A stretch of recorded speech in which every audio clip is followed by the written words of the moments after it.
Welcome to the Popcorn Junkies. I just noticed your shirt. It's a good one. Say hi. Hi. You do know that we have quite a substantial listenership to the podcast version of this in America. No way. Yeah. Okay, so we're reviewing a film called Soft and Quiet. Now, I went to the key calling it Soft and Gentle. yeah, now this is a film that was released, I believe, directly onto Amazon Prime or Prime Video. It's directed by Beth de Araújo, or Araújo. Oh, it's the Latin American Latino. She's of Latino descent. And this is a bum steer, because when I first heard about this film, I read an article and it was talking about what a challenging film this is to watch. And I may have mentioned this on Coffee Moaning or something. And this has meant you've been a little bit hesitant about how we can do this. It's produced by Blumhouse, and Blumhouse traditionally they're very, they're tied in with the whole horror genre and all that kind of stuff. Their stuff is good. I mean, their stuff is good, but I would argue that they have at times in the past run the risk of being quite formulaic. Maddie uses this phrase of Netflixification of Netflix content. There was a point with Truth or Dare, and the films that came, you thought, oh, it's a Blumhouse film, and actually, weirdly, the scare quotient or the complexity quotient hit quite a sort of low ceiling. I felt this is totally off at a tangent to anything from any other Blumhouse film you've ever seen. It's totally off at a tangent from any film you'll ever have seen. I never thought I could be challenged so profoundly by the very idea of whether something should have been made. Now, obviously, before I say that and before I throw it over to you, the caveat in that, obviously, is extreme pornography, snuff. Obviously, there are categories of films where it's morally dubious, abhorrent. Where's your barometer as a sort of, you're a very liberal, left-wing, anti-censorship person? Absolutely, but the first thing I thought as I was watching this film, and as it came to the end, and I did watch it to the end, was I thought, this film should be banned. Oh. I actually thought this should not be shown. Wow. And I've never thought that with anything. Wow. And let me just say my little nugget of what I kept thinking as well was that, I could argue that the whole film amounts to a hate crime. And I think people could argue that. Right. In which case, in some places, it would be banned. Right. Wow. I know. I can't believe it myself, Subs. And the reason I'm hesitating is I have total empathy and understanding as to where you're coming from. Yeah. So what is it about? Soft and Quiet. The first thing I will say is, oh my God, well, how do you say to someone, I would say if you're of colour or of any ethnicity whatsoever, I personally would say avoid this film. Yeah. If you're a white person, I would say avoid this film too. No, I mean, a lot of reviews have said it's really important for white people to see this. Why though? Why?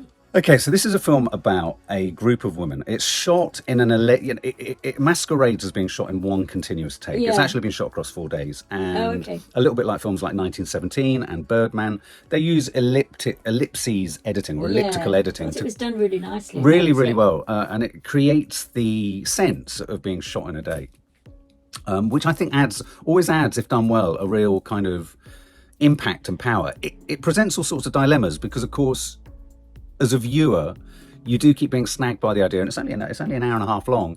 How could all of this have happened in an hour and a half? And that's amazing. And it's quite an achievement, actually, because there's a lot happens. A lot happens. One of the best things about it, or maybe the best thing for me, was the way that they dish out information, which is so in incremental tiny bits. Yeah. Which again, given how short it is, was quite a skill. Yeah, it was absolutely astonishing, to the point where, because they're tiny little bits of information, Subs, you almost think, did I see that? Yes. I can't be seeing what I saw.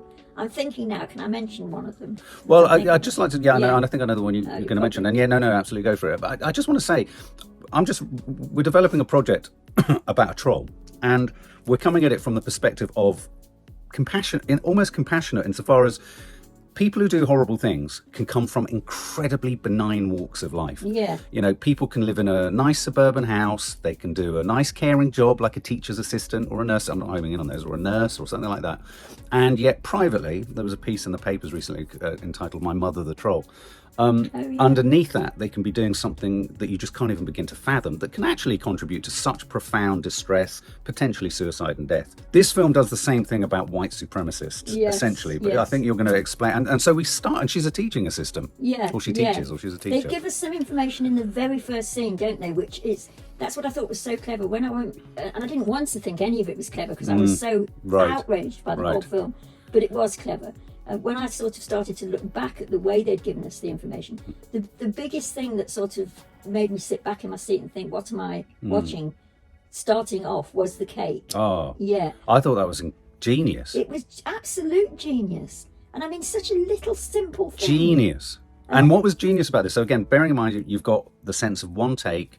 We've seen a Latino sort of cleaner, sort of walking through the school, so it's established, but nothing's said. And then you've got this teacher talking to a child, but actually she's encouraging the child to stand up to this system. And that seems fine. Because you don't read that. You don't read that. And she's very agreeable. She's very ordinary. Yeah. She's very sort of like an aunt. Yeah.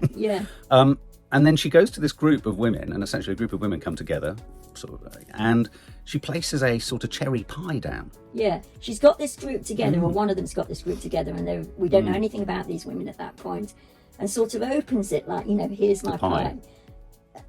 Camera goes down, and there's a swastika on the pastry, carved into the pastry. And it's because it's a cherry pie, the red comes through. So you see this. And what was so clever was the amount of time they held that shot. Yeah. And you continued to hear what I would describe in a I'm not being sexist here, but the sort of burble of women together, just chit-chatting like birds, kind of going. And really, the reason this is called Soft and Quiet, this is a film about how beneath the most benign of exteriors, the most sort of seemingly gentle and innocuous and sort of violent of people, and unthreatening, really good, that's it, can lie such strong reservoirs of hatred, racism, fascism. And these women are supremacists. I mean, of the worst degree. And so we have a long scene there where we all sit around. I thought, what was clever about that first scene after we've seen the pie? And let me just say from a filmmaking perspective, what was extraordinarily clever about that pie shot was it delivered possibly one of the strongest editorial moments of the film. Your brain goes scurrying off in a million different directions, and you're looking at a pie. I mean, so this is why I'm so conflicted about this film. There are moments in this where I think some of the filmmaking is so next level genius. And it's so simple. But just finally, technically, it was the first of many shots, and it was the most effective one that did it, where in the holding of the shot, so much is happening off camera with the director and crew to reset and get things ready for the next thing. So I was watching it going, oh my God, this is so clever. They're editorializing us to death, and we're going, what? Meanwhile, off camera, if there was another camera filming, they'll have all been resetting and all this kind of stuff. So I thought it was very clever. So we don't know why they're meeting. We just know that the woman that we've already met, the teacher woman, who seems to be the leader, who's got the pie, seems to be the sort of one who's she's so happy. It. She's so upbeat. She's so sort of pleasant. She's your pleasant American lady, that everything you go polite, looks gorgeous, very.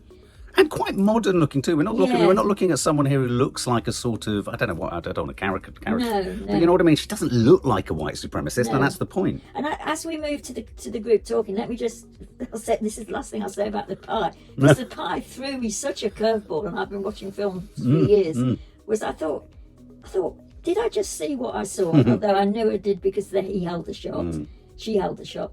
Then I thought, it's a joke, and then I thought, you can't make a joke about swastika. All of this argument about in this cancel culture, in this cancel incredibly sensitive culture, everything you're going, oh my God, hang on a minute, how are they? You can't do this. You can't do that. In the discussion that they have, where they're all getting to know each other, and we still don't know really why they've all got together. One of the women says straight away, I don't think this group's for me. I'm not sure I'm the right person, and she's a bit sort of, hesitant about the whole thing. Yeah. And as she talks, you can actually see her going from being sort of quite standing in the background and not saying much to being furiously Well, I think angry. what fuels her fury is that she's got no money, she's very poor, and she has very little, and suddenly she starts to begin to occupy. And in a weird way, I think what you felt in her character was the radicalization, was happening on screen, wasn't it? Which was so clever. So clever, and again, doesn't happen I mean, it's happening quickly, but you don't feel it's happening too quickly. And then I got a bit frustrated by this, because one of the other women was a sort of homeschooler. And that's one of the ideas, isn't it, that homeschooling encourages extremism and all that kind of stuff. All the women that were shown, I thought, were all... We sort of learned to know far more about them, all of them, and the woman that was the homeschooler I thought was the least developed. Which was the least developed, but later on, Later on, she's sort of like, well, what can I say? So this film, having built this thing, having got a sense of these women, and you think, how can these women really be threatening? They go to a local sort of general store, which is run by one of the women. Two Latin American young girls walk in, sisters. They ask to buy something, and essentially a race fight develops where the white women are provocative. The young... Two of them have been drinking by now already, which doesn't help. And the young Latin American women go into a defensive mode. And so what happens is they decide, the women, to go to their house and mess the place up a bit. Yeah.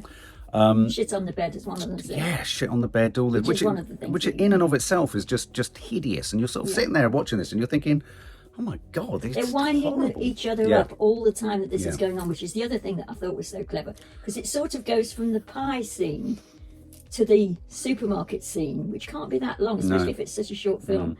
With having given us so much information, so much characterization as well. Characterization, absolutely. Every one of the actors in this is sensational, and that is what's slightly unnerving also about the whole thing. I don't know any of them. Do you?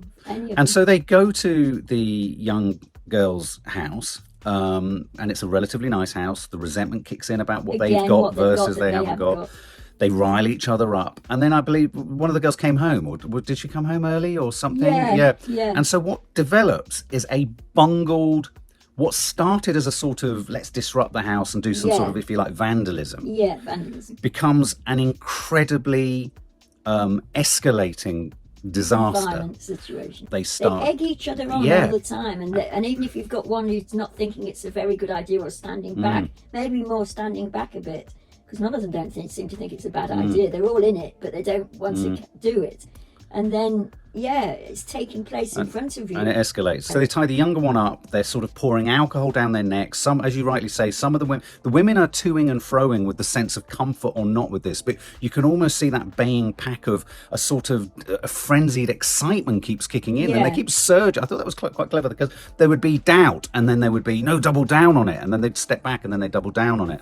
And our main woman, you could see, was sort of at times was thinking no, but then there was her partner comes into the scene, and she meets her husband or her partner. Really interesting, because he's done time in prison, hasn't he? Yeah, to get from one place to another or something, she needs her husband, and they call him, and he comes. Yeah. Now he's a really interesting character. They don't give him much to say or do, but clearly he must be of the same political persuasion as them.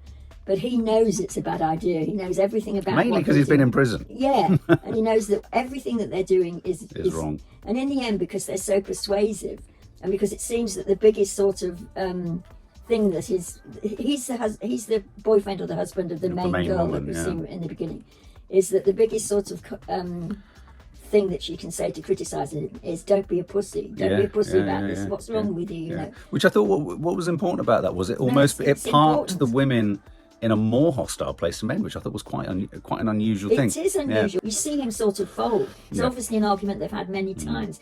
And then he says, all right then, but you've got to be in here 5 minutes, and 5 minutes only, and I want you out. So one of the girls dies of an allergic reaction to something they pour down her throat. Yeah, because they put... One of the girls refuses to give her the EpiPen.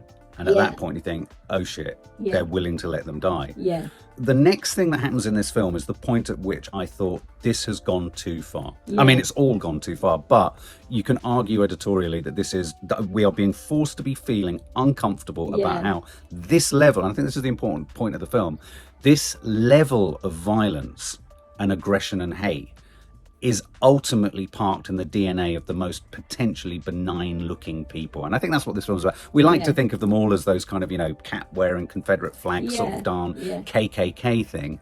But these are just suburban women. And within them is the same level of vicious violence And then in the next scene, one of the women decides we've got to make this, we can't remove ourselves, we're going to get done. Everyone starts to panic about how can they manipulate the police. It becomes like a frantic a frenzied and frantic cover-up operation. And in the cover-up, one of them comes up with a horrendous idea that they need to make it look like a rape. I wasn't quite clear what so that they wouldn't think it was women.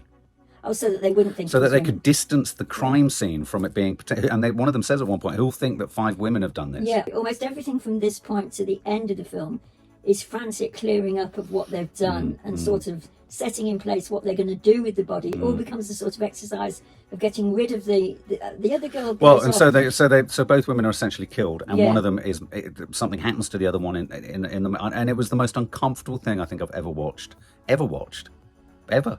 Yeah. I really was at that point thinking, oh my God, I don't know if this should happen. And if there was one point at which I thought this has tipped beyond. Now, again, I need to qualify, the director is of Latin American descent. I've seen her in interviews say this was and is an extreme representation of a lot of what we go through as a community. Yeah. And I wanted to take it essentially to the nth degree. Yeah.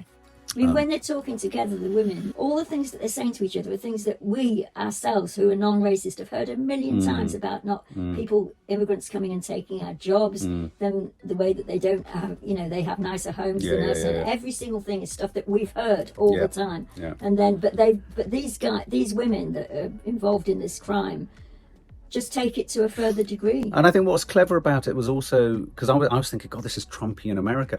So many people would say, but this is ridiculous. This is not what I feel. This is not what I think. I think what it is saying is this is a salutary lesson in, you think you're thinking benign, very simple thoughts on migration, but twisted within these thoughts is this violence. I don't think the director's literally saying everyone is capable of this. Absolutely not.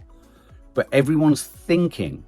It doesn't take a lot for this thinking to be radicalized and taken to the point of this. It's a horror film. It's not suggesting this would happen. And at this point, it was a true horror film. It's a real horror film. The women have all taken on gargoyle-like expressions. They are all the monster. They are all the monstrosity. And then they take the body. How do we get rid of the bodies? The bodies are put in the car, and they're all now beginning to argue, and they're fighting, and they're shouting at each other, but then they're saying sorry. They're all thinking about how they can get out of this. They're all riling each other on still. But then a kind of silence descends over the end of this film. And there's one simple shot where you see the sack behind them in the car. Yeah. I thought it was, again, so subtly done, because you could have easily missed that if you turned away. Well, I didn't know. I wasn't sure what I was seeing. You just see a slight movement in the back. Yeah. And let's not forget, this woman's been suffocated. I mean, it's an horrific thing. She's had a fit and everything. Yeah. And then we go to this final scene where they get a boat and they head out to water to dump the bodies. They put weights in and what have you. What did you think of that final moment, just on a response level? Yeah. I don't know, because you said yesterday you didn't believe it. No, I didn't believe it. I thought that was giving us something as the audience. It was saying, this has all been a terrible ride, but I'll give you this. Because you knew that she wouldn't be able to go to the police. I mean, as if that woman would have been able to do anything with the information. And I suppose in that sense, the film had done its work well, because, as you say, the implication all the time was that the police would be as racist as they were. What I quite liked about the final shot was this was its final gesture to reversing the impact of the monster coming alive again. Yeah, no, but true. I thought, they're in a water, which is a big trope of horror films. Friday the 13th, they're in a water, they're dropping a body in the water. It's usually the monster that comes out of the water. And I thought the final shot of the I've kind of given it away, but the final shot for me was clever. You've kind of reversed, the monster is now the survivor, and the monster. And I thought that's neat. I thought that's a genre thing that's neat. So for me, there was some sensational filmmaking in this, and I can only think that my visceral reaction to it was exactly what they wanted. Yeah, and I want to say to you, mine was the same, but let me say this to you, let me ask you this, because when we were talking about whether to do a review of it or not, it sounds sort of dramatic for me to say in itself this film is a hate crime, but it is, in the same way that snuff films were real films of women being hurt. And so they weren't really hurt in this film, though. No. But there was an argument for not seeing it, for not watching it. And what would you say if somebody said to you, "Well, it's so unpleasant. Why would we go and see this? Why should we go and see it?" Because well, you're certainly not going to see it again. But to argue that it's good filmmaking, isn't that a bit specious? I think this is a film that will really hurt people. Yeah. And I think I can't decide for anyone else whether the way in which it will hurt the viewer is important or not in terms of their understanding of white supremacy and the extent to which fascists and racists and where they're willing to go.